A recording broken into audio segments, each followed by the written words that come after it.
सागर, दीपिका, आज से पहले मैंने इससे भद्दा मजाक कभी नहीं सुना। अनीशा, ये मजाक नहीं सच्चाई, और तुम इसे जितना जल्दी स्वीकार कर लो वही तुम्हारे लिए अच्छा होगा। नहीं, मैं तुम दोनों को ऐसा कदम नहीं उठाने दूंगी। तुम बेवजह परेशान हो रही हो अनीशा। हम जो कुछ भी कर रहे हैं उसमें हम सबका फायदा है और तुम्हारा भी। सागर, नुकसान और फायदे से पहले सही और गलत के बारे में भी सोचना चाहिए। बस अनीशा, ये नैतिक विज्ञान का लेक्चर देके हमें बोर करना बंद करो, और तुम्हारा ये लेक्चर सुन के हम लोग अपना फैसला नहीं बदलेंगे। देख लेना, तुम दोनों बहुत पछताओगे। ओ नो, ये गाड़ी तो हमारी तरफ आ रही है। अब क्या करें?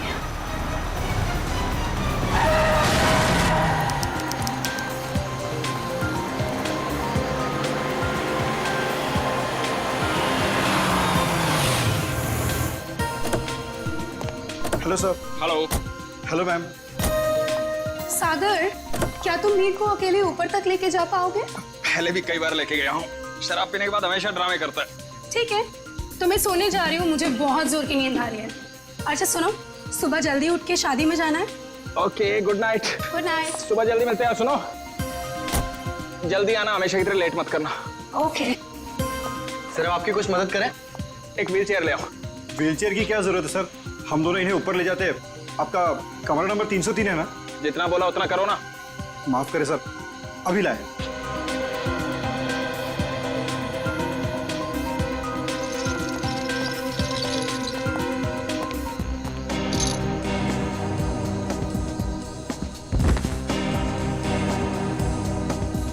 उठाओ इसे। जब सहन नहीं होती तो पीता क्यों है? सर, खाने में कुछ लेंगे? एक सूप ले आओ। Okay sir. सर, इन्होंने सूप ऑर्डर किया। जब से ये लोग इस होटल में रहने आए हैं ना, ऐसा तीसरी बार हुआ है। पता नहीं इतनी शराब क्यों पीते हैं जब पचा ही नहीं सकते।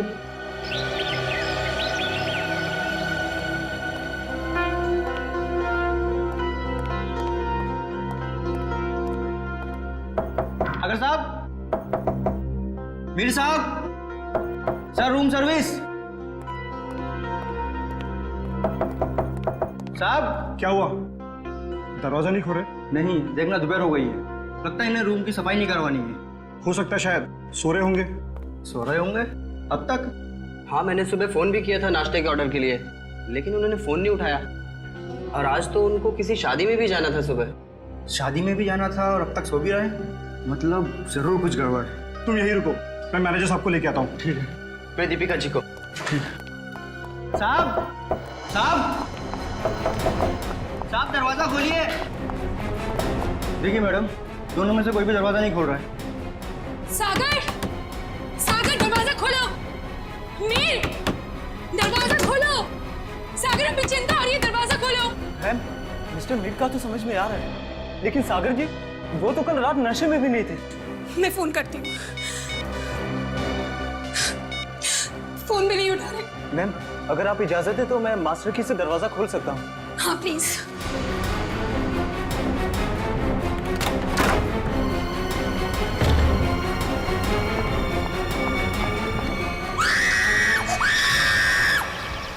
नील, तुम सोच भी नहीं सकते मैं इन छुट्टियों को लेकर कितनी उत्सुक हूँ। आखिरकार तुम्हारे ऑफिस वाले और मेरे ऑफिस वाले राजी हो ही गए और हमें एक हफ्ते की छुट्टी दे दी। भाई समझ में नहीं आता कि इंसान अगर दिन में 14 घंटे काम करेगा तो वही अपनी खूबसूरत बीवी के साथ वक्त कब बिताएगा? नहीं नील, तुम अपनी आंखें सड़कता रखो। तुम जानते हो ना, तुम जब भी गाड़ी चलाते हो मुझे कितना डर लगता है। अरे तुम बेवजह घबरा रही हो। हाँ, अरे वो देखो, वो क्या है? वहाँ कोई लड़की सच में पड़ी है। देखो देखो। नील, हमें उसकी मदद करनी चाहिए। हाँ, सुनिए, सुनिए, आंखें खोलिए।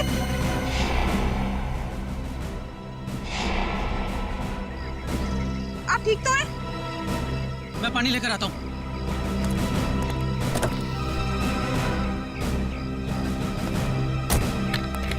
ये लो। पानी पीजिए। आंखें खोलिए। सुनिए, आप ठीक तो हैं? सीआईडी? नील, हमें इनको अस्पताल लेकर चलना चाहिए। हाँ, और मैं सीआईडी को भी खबर कर देता हूँ। हाँ ठीक है।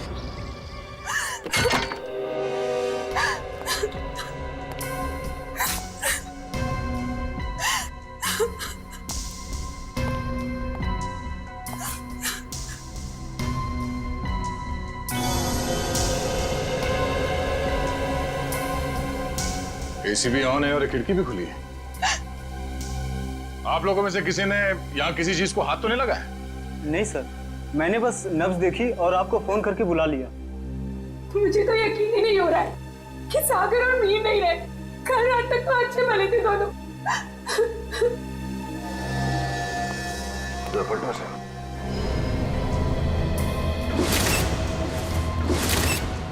ये देखो फ्रेडी, मीर का खून गला घोट के किया गया है। हाँ सर, गले पे लाल निशान साफ साफ दिख रहा है। निशान देख के लगता है कि नायलॉन के रस्सी से गला घोटा गया इसका।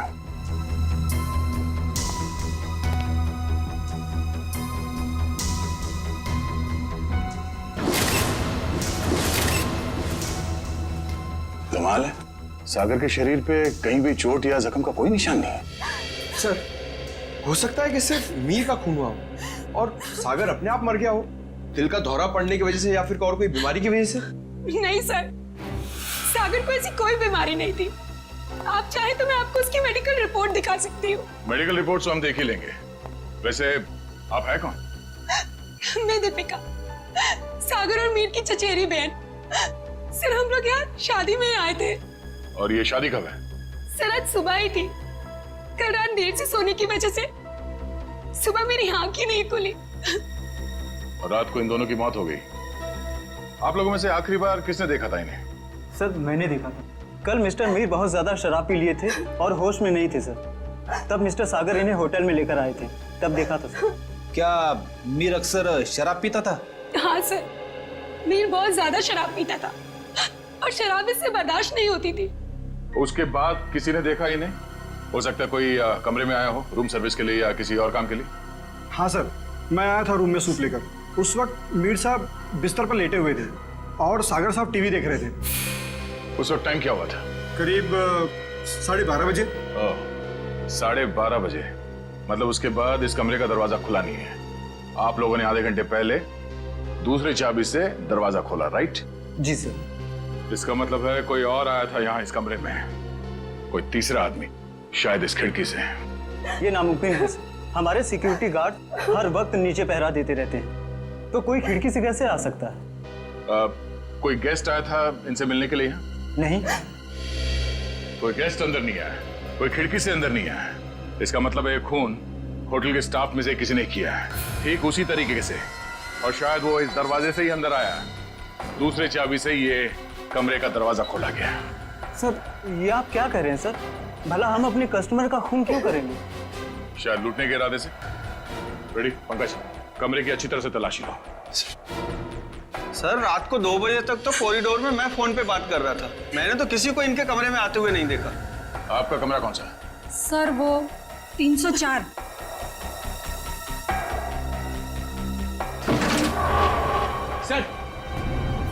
सर, इस ड्रॉर में पैसे मिले सर। पैसे? ओह, मतलब ये खून पैसों के लिए नहीं किया गया। और कमरे की हालत भी एकदम दुरुस्त है, ऐसा लगता नहीं है कि कोई हाथापाई हुई यहाँ पे। हाँ सर, अगर कोई बाहर वाला आदमी होता तो अपनी जान बचाने के लिए इन्होंने हाथापाई तो की होती।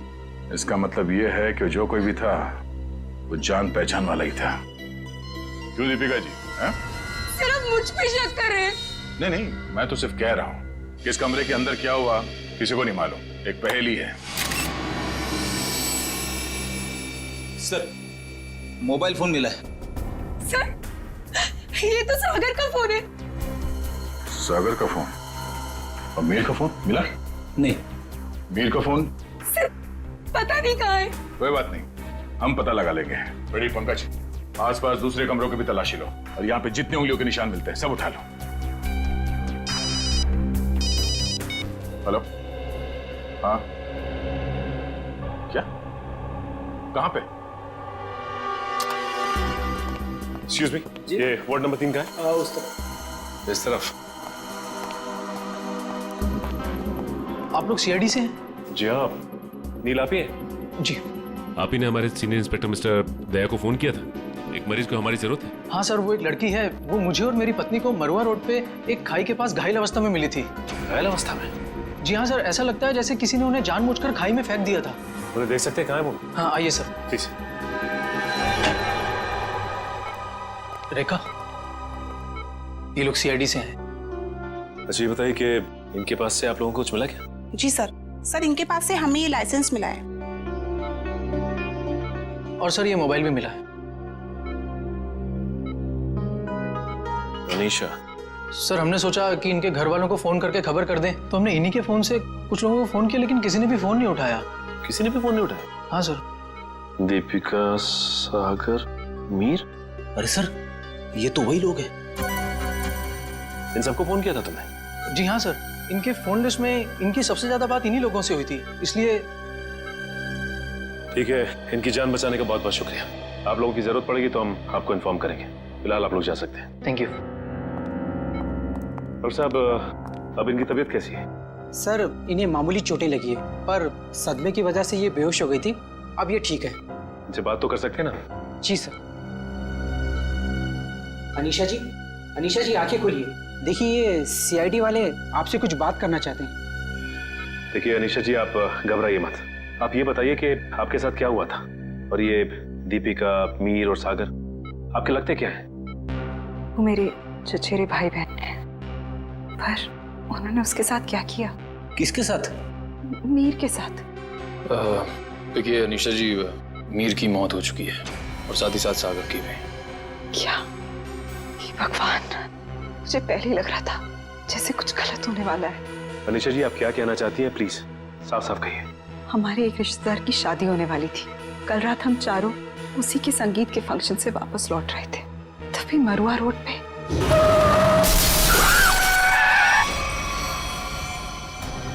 तुम दोनों ठीक तो हो ना? हाँ, हम ठीक हैं। घबराओ मत, ये हमारा ही प्लान था। क्या? चलो।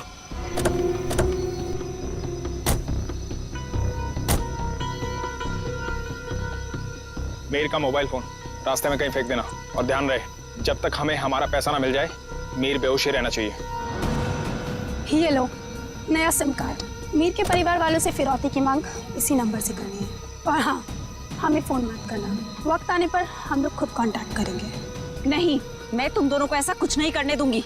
मीर हमारा चचेरा भाई है। अनीशा, तुम हमारे प्लान में दखल अंदाजी मत करो, वरना क्या? मीर को हम बाद में खुद देख लेंगे, पहले तुम इसको ठिकाने लगो। चलो। ये क्या कर रही हो तुम मेरे साथ? दीपिका, तुम मेरे साथ ऐसा कैसे कर सकती हो?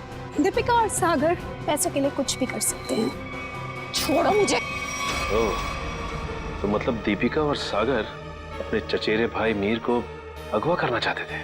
हाँ सर, अगर ये बात मुझे पहले पता होती कि उनके दिमाग में ऐसी कोई खिचड़ी पक रही है तो मैं मीर को पहले ही सावधान कर देती। लेकिन मैं भी फंस गई बेवजह उनके प्लान में, और जब मैंने उनका साथ देने से इनकार कर दिया तो उन्होंने मुझे चलती गाड़ी से नीचे खाई में फेंक दिया। क्या जमाना आ गया है, रिश्तेदार एक दूसरे के साथ ऐसी घिनौनी हरकत कर सकते हैं?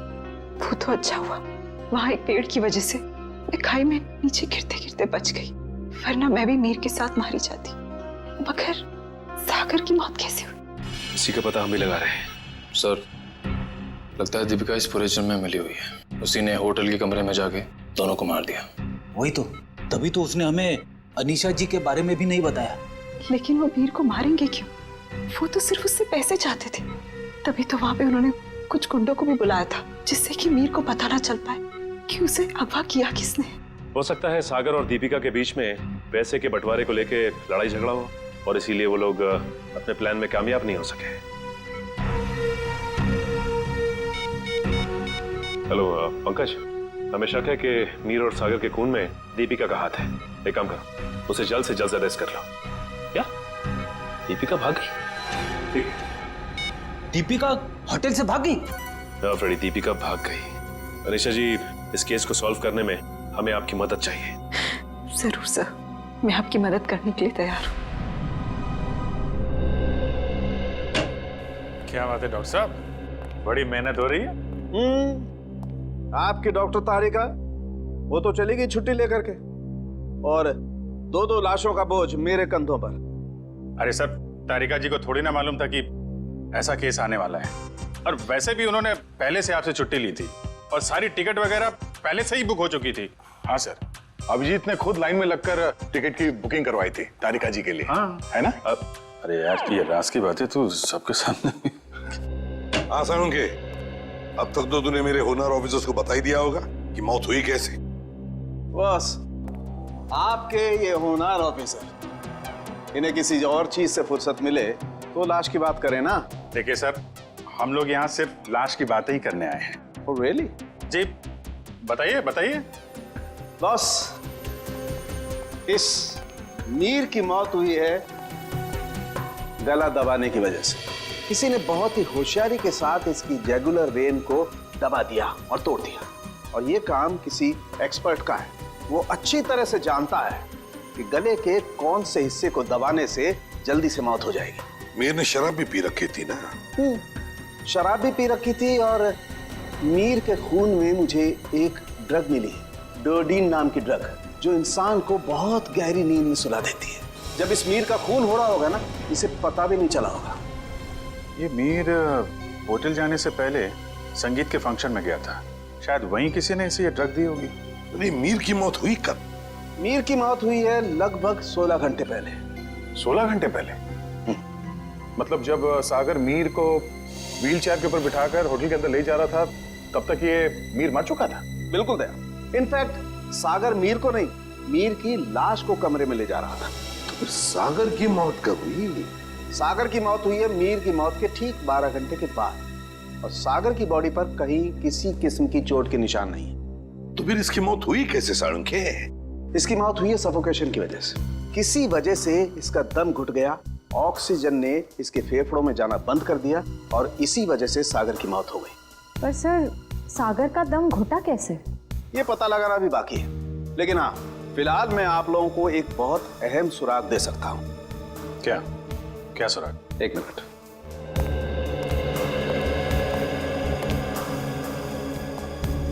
बस ये मीर के कपड़ों के रेशे, और इस पेट्री डिश में सागर के कपड़ों के रेशे। ये कैसे सुराग है डॉक्टर? मेरी तो कुछ समझ में नहीं आ रहा है। बेटा, पहले बड़ों की बात अच्छी तरह से सुन लेनी चाहिए, फिर समझ में आएगा। हाँ, बस मीर के कपड़ों के रेशे मुझे सागर के कपड़ों के पीछे के हिस्से पर मिले, और सागर के कपड़े के रेशे मुझे मीर के कपड़े के आगे के हिस्से पर मिले। क्या क्या क्या क्या? मीर की शर्ट के रेशे सागर की शर्ट की पीठ की तरफ, और सागर की शर्ट के रेशे मीर की शर्ट पे आगे की तरफ। आप हमें सुराग दे रहे हैं या हमारी उलझनों को और बड़ा कर रहे हैं? अभिजीत, हर बंद ताले को खुलने के बाद एक नए सुराग का दरवाजा खुलता है। फिलहाल इस ताले की चाबी ढूंढनी है। ये पता लगाना है कि इन दोनों के कपड़ों के रेशे एक दूसरे के कपड़ों पर आए तो आए कैसे। पता लगा लेंगे साळुंखे। जब तूने इतना सब पता लगा लिया है तो फिर इसके आगे का हम पता लगा ही लेंगे। सर, उस दीपिका का कुछ पता नहीं चल रहा है सर। वो ना तो अपने घर गई, ना कोई सहेली के पास, और तो और सर, उसने अपना फोन होटल के बाहर ही कहीं फेंक दिया ताकि हम लोग उसका पीछा ना कर सके। इसका एक ही मतलब हो सकता है कि दीपिका का कोई ना कोई संबंध जरूर है मीर के खून के साथ, इसीलिए तो वो गायब हो गई। सर, अगर ऐसी बात है तो दीपिका को पहले ही गायब हो जाना चाहिए था। वो हमसे मिली क्यों? शायद उसे ये पता नहीं था कि सागर की भी मौत हो जाएगी, और जैसे सागर की मौत होगी सारी बाजी पलट गई। और फिर अनीशा ने भी तो ये कहा था ना। हाँ सर, अनीशा को भी मालूम नहीं है दीपिका कहाँ जा सकती है, और मीर को संगीत समारोह में ड्रग किसने दिया ये भी वो नहीं जानती। सो लगता है सागर और दीपिका के मिली भगत में ये बेचारी अनीशा बेवजह फंस गई है। सर, हाँ सर, सागर के फोन रिकॉर्ड्स मिल गए, लेकिन रिकॉर्ड्स में एक बहुत अजीब बात है। क्या?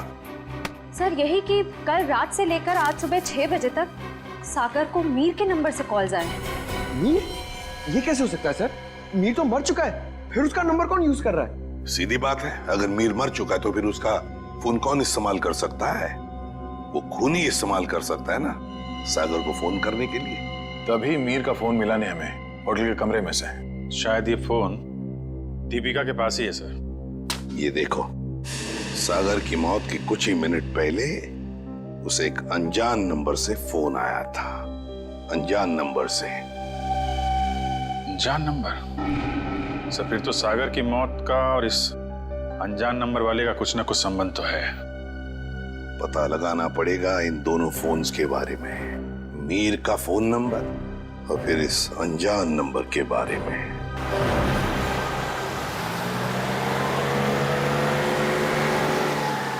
बस आप यहीं गाड़ी रोक लीजिए।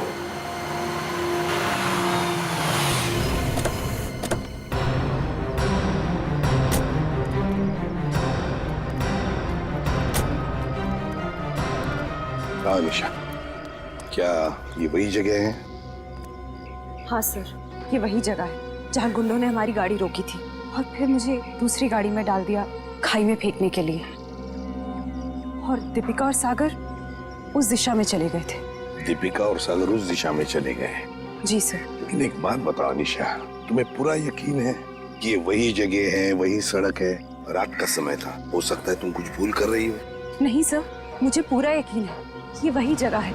जब गुंडे हमारी गाड़ी के आगे आए थे तो हमारी गाड़ी वो पेड़ से टकराई थी। उस पेड़ से? जी सर।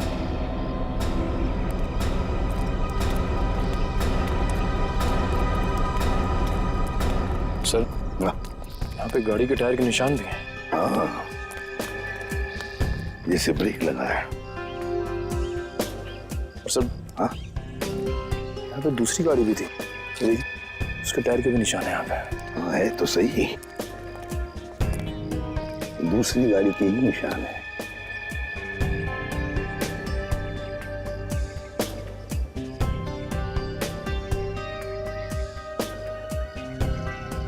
ये देखो, कांच के टुकड़े,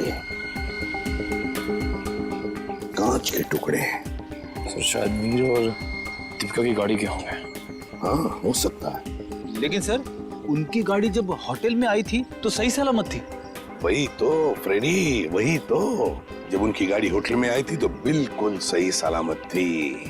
जरूर गाड़ी की मरम्मत की गई होगी, क्योंकि जब हमने गाड़ी होटल पर देखी तो बिल्कुल वैसे के वैसे थी जैसे कुछ भी नहीं हुआ था उस गाड़ी को।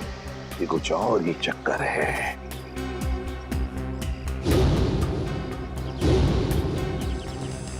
गोली? निखिल, फोर्सेप देना। सो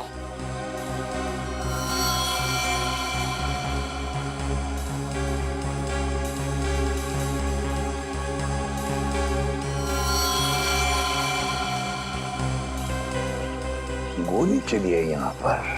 अनीशा, जब गुंडों के साथ मुठभेड़ हुई तब क्या किसी ने गोली चलाई थी या गोली चली थी? नहीं सर, मेरे सामने तो नहीं चलाई, पर हो सकता है मेरे जाने के बाद चली हो। तुम्हारे जाने के बाद? अनीशा के जाने के बाद गोली चली थी?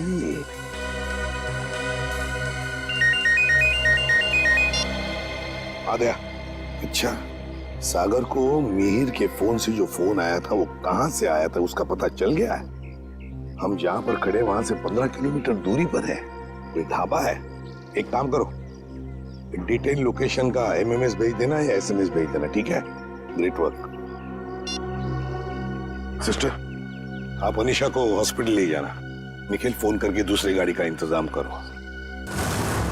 ढाबा।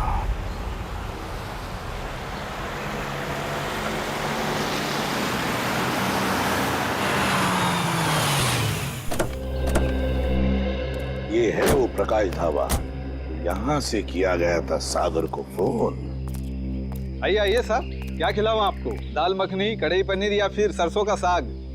बस कर यार, और नाम मत लेना वरना मेरे चूहों में पेट दौड़ने लगेंगे। सॉरी सर, मेरे पेट में चूहे दौड़ने लगेंगे। तो अच्छी बात है ना साहब, हमारा धंधा और बढ़ेगा। देखो, हम यहाँ खाना खाने के लिए नहीं, तहकीकात करने के लिए आए हैं। हम लोग सीआईडी से हैं। सीआईडी?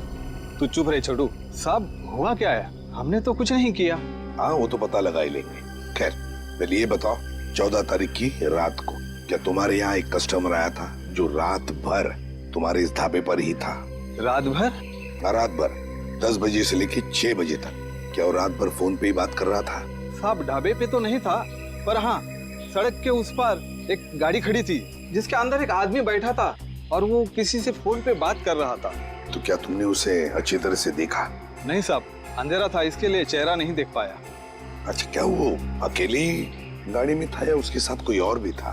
उसके साथ ड्राइवर था साहब, वो 2-3 दफा चाय लेने आया, खुद के लिए और वो दूसरे आदमी के लिए भी। और हाँ साहब, उसने कैंची भी तो मांगी थी। हाँ, कैंची मांगी थी? वो किस लिए? क्या मालूम साहब, बड़ा ही अजीब था वो ड्राइवर। गाड़ी से उतरा, मिट्टी और पत्थर जमा करके फिर से गाड़ी में बैठ गया। क्या जमाना आ गया है सर, आजकल लोग सड़क पर से पत्थर और मिट्टी भी चुराने लगे। किसी और काम के लिए फ्रेडी, पत्थर और मिट्टी किसी और काम के लिए। क्या वो ड्राइवर भी फोन पे बात कर रहा था? नहीं साहब, जो पीछे बैठा था वही आदमी बात कर रहा था। ड्राइवर को तो तुमने अच्छी तरह से देखा है ना? हाँ। तो हमारे लिए उसका एक स्केच बनवाओ, ठीक है? हाँ।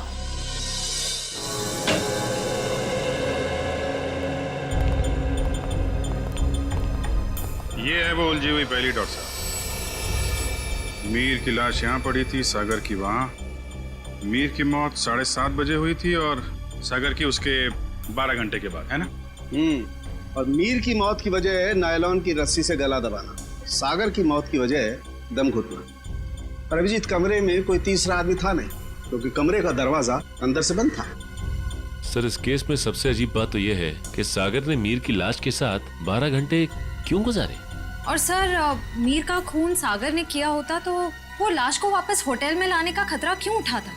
अक्सर खूनी खून करने के बाद लाश को किसी सुनसान जगह फेंक देता है। तुम दोनों के सवालों का जवाब इस चलते हुए एसी और इस खुली हुई खिड़की के बीच छुपा हुआ है, जो दया को क्राइम सीन पे दिखाता है। सर, ये भी तो हो सकता है कि सागर का दम घुट रहा हो और उसने खिड़की खोल दी हो ताकि खुली हवा में सांस ले सके। नहीं सचिन, बात इतनी आसान नहीं है। मैंने बताया था ना आप लोगों को कि मुझे मीर की कमीज पर सागर की शर्ट के रेशे और सागर की शर्ट पर मीर की कमीज के रेशे मिले। दोनों की कमीजों पर एक दूसरे के कपड़े के रेशे हैं। Yes sir. सर, ये दोनों की कमीज पे एक दूसरे का धागा मिलना, चलते हुए एसी के बाद भी खिड़की का खुला हुआ होना, ये एक ही बात की तरफ इशारा कर रहा है। और वो क्या है? कि सागर ने मीर की लाश को दोबारा यहाँ लाने का खतरा इसलिए उठाया ताकि वो मीर की मौत को हादसा या फिर खुदकुशी का रूप दे सके। यानी सर, सागर ने पहले लाश को उठाया और फिर खिड़की से बाहर फेंकने की कोशिश की। एग्जैक्टली। उसने सोचा होगा कि सबसे कह दूंगा कि शराब के नशे में मीर खिड़की के नीचे गिर गया, लेकिन इसके पहले कि वो अपने प्लान में कामयाब हो पाता, उसकी मौत हो। हाँ सर, ये गुत्थी आधी तो सुलझ गई, लेकिन एक बात समझ में नहीं आई कि इस कमरे में सागर और मीर के अलावा कोई भी नहीं था, तो फिर सागर की मौत अचानक कैसे हो गई? सचिन, उसकी मौत का राज उस अनजान फोन कॉल में छुपा हुआ है जो उसे सुबह सुबह आया था। हाँ पंकज, अनजान कॉल का पता चल चुका है कहाँ से की गई थी? Very good. कौन सी जगह? झूला tower. Okay okay okay okay, thank you very much Pankaj, thank you. जी, झूला टावर तो वो रही बिल्कुल सामने, जो अभी तक पूरी बनी भी नहीं है। या डॉक्टर साहब, सर आप यहाँ देखिए, तब तक हम लोग झूला टावर का चक्कर मार के आते हैं, देखते हैं वहां पे क्या हुआ था।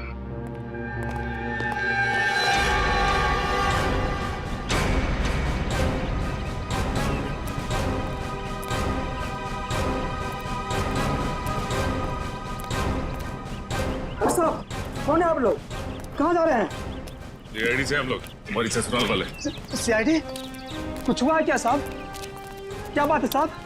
साहब कुछ तो बताइए। चुपचाप आओ, पीछे पीछे हमारे, समझे?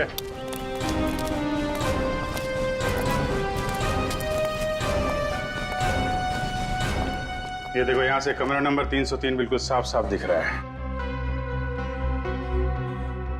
जरूर उस आदमी ने सागर को यहीं से फोन किया होगा। परसों रात तुम ही ड्यूटी पे थे यहाँ पे? हाँ साहब, मैं तो हर रात यहाँ ड्यूटी पर ही रहता हूँ। तो जरा ठीक से याद करके बताओ, परसों रात यहाँ पे कोई अजनबी आया था इस बिल्डिंग में? साहब, कुछ कॉलेज के बच्चे थे, कह रहे थे किसी पिक्चर की शूटिंग करनी है। पिक्चर की शूटिंग? कौन सी पिक्चर, क्या बताया उन लोगों ने? उन्होंने कहा कोई छोटी सी पिक्चर की शूटिंग करनी है कॉलेज के एग्जाम के लिए। उन्होंने मुझे 15,000 रुपये दिए और तुमने उन्हें अनुमति दे दी यहाँ शूट करने की? जी, मुझे लगा मेरी और मेरे बच्चों की मदद भी हो जाएगी। और खूनी की भी। खूनी? हाँ खूनी। तुम ही बताओ, उन लोगों का नाम नंबर कुछ है तुम्हारे पास?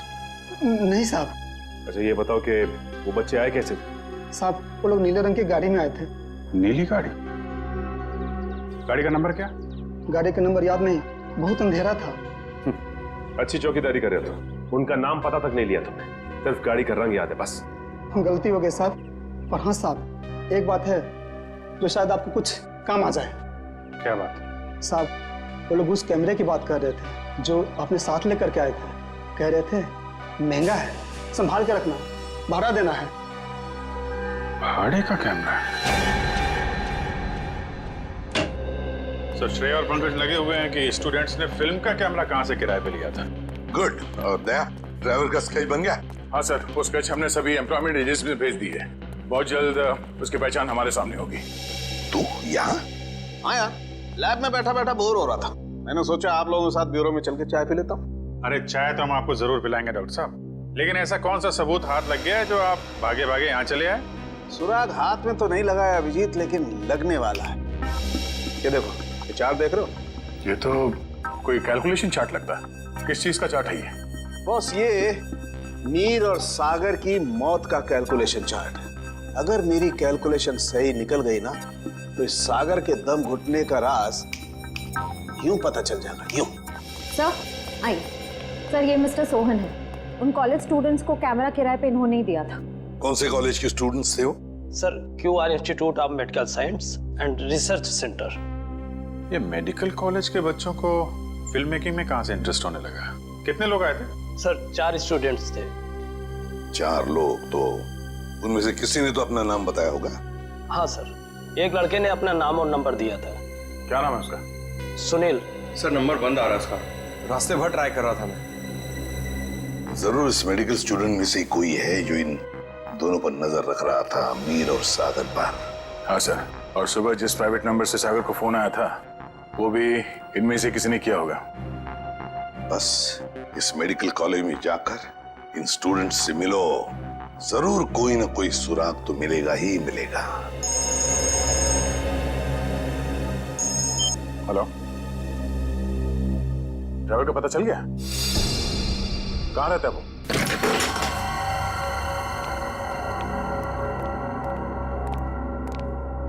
ये ड्राइवर चंदन, लगता है 9 तो 11 हो गया। तो ढूंढो।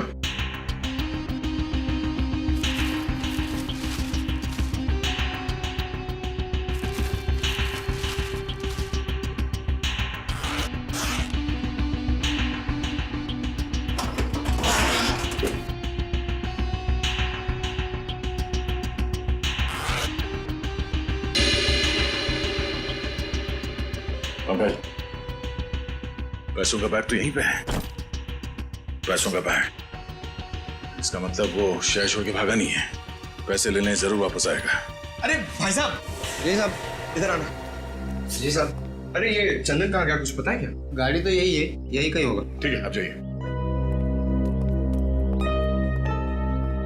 कहीं ये वही गाड़ी तो नहीं जिसे ढाबे वाले ने देखा था? चलो देखते हैं।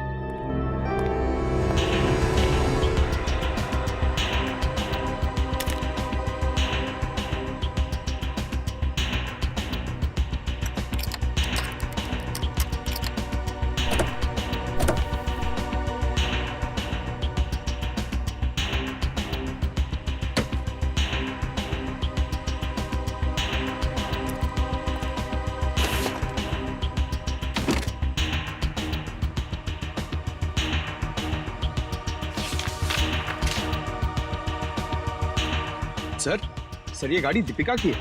ये देखिए पेपर। दीपिका की गाड़ी? और ये देखो, पत्थर पे सूखा हुआ खून। शायद ये वही कंकड़ पत्थर है जिन्हें ड्राइवर ढाबे के पास इकट्ठा कर रहा था।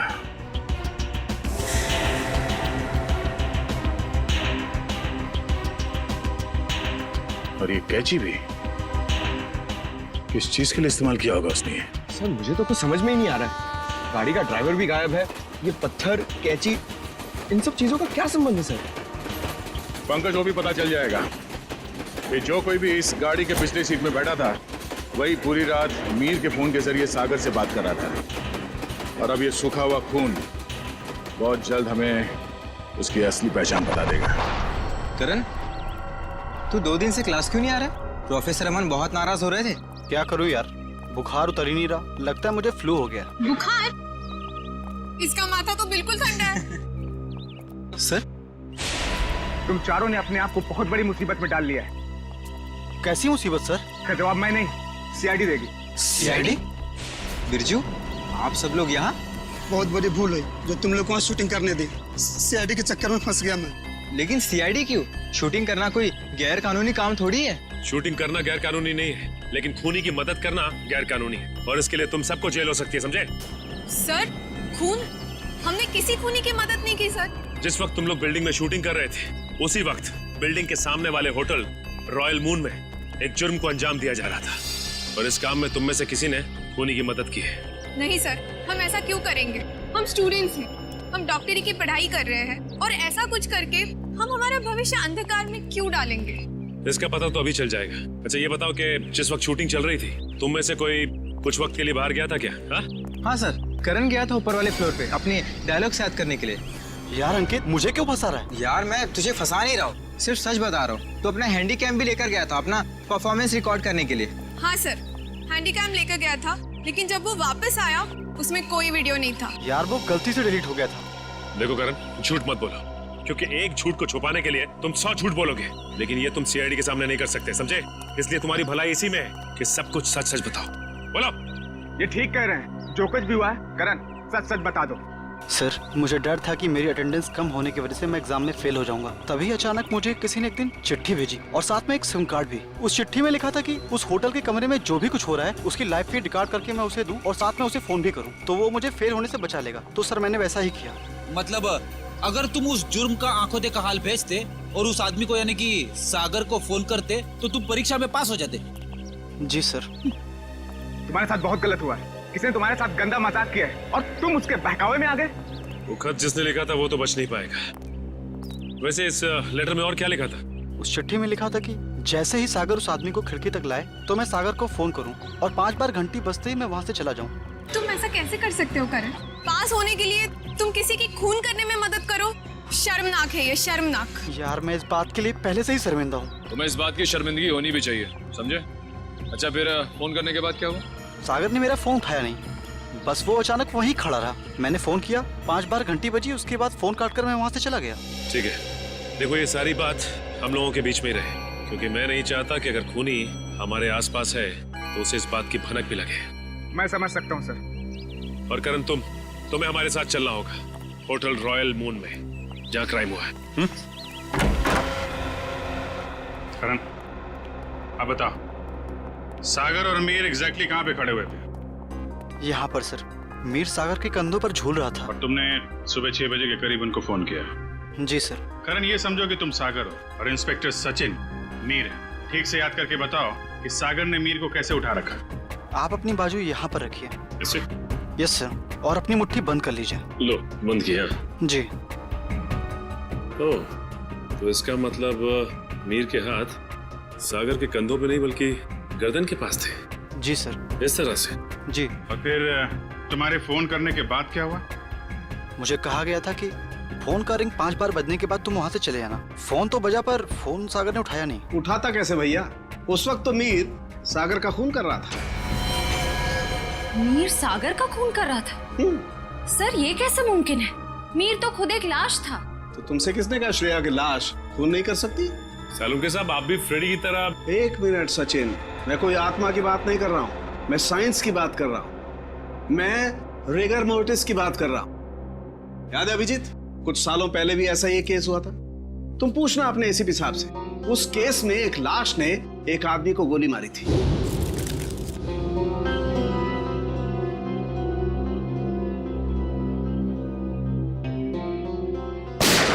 मैं भी यही सोचा था डॉक्टर साहब। अब इसे संयोग कहिए या बुरे काम का बुरा नतीजा, जिस वक्त सागर मीर की लाश को नीचे फेंकने वाला था रिगर मोर्टिस सेट हो रहा था। उसने सागर के गर्दन को जकड़ा और दम घुटने की वजह से सागर की मौत हो गई। एग्जैक्टली हुआ कुछ ऐसा होगा, सागर कमरे में आया और किसी के फोन का इंतजार करने लगा, जो उसे बताने वाला था कि उसे एग्जैक्टली करना क्या है।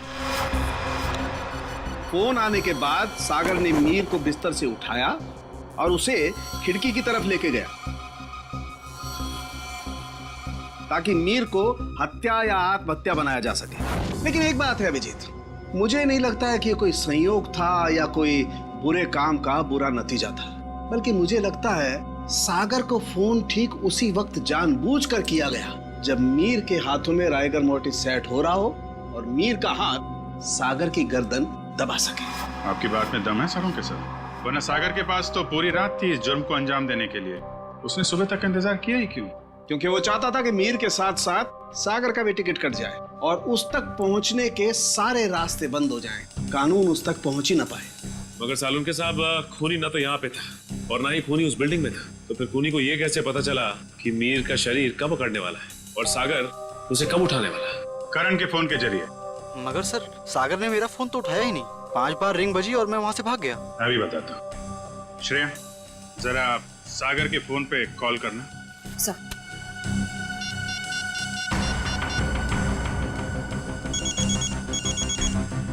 ठीक है। सचिन, अब जरा तुम कॉल करना।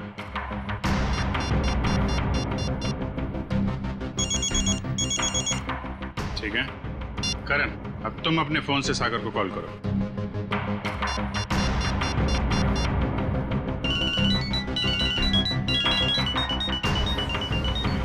ये क्या सर, मेरे फोन करने पर अलग तरह की रिंग बजी? जी हाँ, बिल्कुल अलग तरीके की रिंग। एक ऐसी रिंग जिसने सागर को सम्मोहित कर दिया, हिप्नोटाइज। तभी तो वो तुम्हारा फोन नहीं उठा पाया। सर, इतनी बड़ी साजिश? बिल्कुल श्रेया, ये मुजरिम कोई साधारण आदमी नहीं है। ये कोई एक्सपर्ट है, एक्सपर्ट जिसे रिगर मोर्टिस की बहुत अच्छी जानकारी है और लोगों को सम्मोहित करने की भी। ये कहीं करण के कॉलेज का कोई प्रोफेसर तो नहीं, कोई एक्सपर्ट? आज सारे स्टूडेंट्स सही समय पर आ गए। Very good. सर, क्या आप आज हमें पूरी प्रक्रिया दिखाने वाले हैं? जी, भविष्य में जो भी फॉरेंसिक डॉक्टर बनना चाहते हैं उनके लिए आज की क्लास बहुत ही महत्वपूर्ण है। लगता है मैडम आ गई। ऑफिसर्स, आप लोग यहाँ? जी हाँ, हमने सोचा कि क्यों ना हम लोग भी फॉरेंसिक साइंस की ABCD सीख लें। हाँ, शायद किसी को इम्प्रेस करने के काम आ जाए। हैं? क्यों अभी जी? वैसे प्रोफेसर रमन, आज बच्चों को क्या पढ़ाया जा रहा है? सर, आज रिगर मोर्टिस की क्लास है। ओह, रिगर मोर्टिस। जी सर। यानी लाश की अकड़न के विभिन्न स्तर विद्यार्थियों को सिखाए जाएंगे, हैं?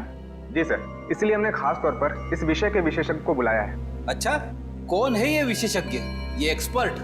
जरा हमारी भी मुलाकात करवा दीजिए इनसे।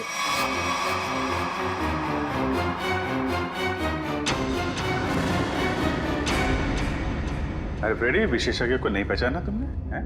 प्रोफेसर अनीशा, जरा इनका खिला खिला चेहरा देखिए। ऐसी मुस्कान है इनके चेहरे पे जैसे मुजरिमों को तब होती है जब उन्हें गलतफहमी हो जाती है कि वो CID से बच गया। क्यों? ये कैसी बातें कर रहे हैं आप? वैसे खून की प्लानिंग तो वाकई बहुत सोच समझ के की थी आपने, मगर एक गलती कर दी, CID को हल्के में आंक लिया। क्या बकवास कर रहे हैं आप लोग? मैंने कोई खून नहीं किया है, मैं तो खुद घायल हूँ। उन्होंने मुझे खाई में फेंक दिया था। क्या भूल गए हैं आप लोग? हम कुछ नहीं भूले, शायद आपकी याददाश्त कमजोर है। क्या मतलब? मतलब यह कि आपको खाई में फेंका नहीं गया था, आप खुद उतरी थी वहां पे। आपके शरीर पे ये जो जख्म है, चोट के निशान है, ये खुद आपने बनाए हैं। क्या सबूत है ये निशान मैंने बनाए हैं? वैसे हम जानते हैं कि फॉरेंसिक डॉक्टर होने का फायदा उठाकर आपने इस केस में ज्यादा सुराग नहीं छोड़े, पर उस कार को साफ करना भूल गई आप। पत्थर पे जो खून मिला है और कैंची पे जो उंगलियों के निशान है, वो आपके हैं अनीशा जी। हमारे पास काफी सबूत हैं आपको अदालत में खूनी साबित करने के लिए। बाहर जाने के सभी दरवाजे बंद हो चुके हैं अमीशा जी। अब सिर्फ जेल का दरवाजा आपका इंतजार कर रहा है। अब बताइए, क्यों किया आपने ये सब? दीपिका और सागर ने प्लान बनाया था, मीर को किडनैप कर लेंगे और बदले में उसके ट्रस्ट से ढेर सारा पैसा मांगेंगे। उन्हें नहीं पता था कि मुझे उनके प्लान के बारे में सब कुछ पता लग गया है और बदले में उनके खिलाफ में एक और प्लान बना रही थी जो उनके प्लान से कई ज्यादा खतरनाक था। और उस ड्राइवर और दीपिका का क्या किया तुमने? दोनों को मारकर जंगल में फेंक दिया नीलगंज के। शर्म आनी चाहिए तुम्हें। एक फोरेंसिक डॉक्टर का फर्ज होता है कि वो समाज से जुर्म को मिटाने में कानून का साथ दे, खूनियों को पकड़ने में मदद करे, लेकिन तुमने अपनी शिक्षा का गलत इस्तेमाल किया है। खुद एक अपराधी बन गए। ऐसे घिनौने अपराध की सिर्फ एक ही सजा है, फांसी। For more updates, subscribe to our channel, click the show links and enjoy watching the videos.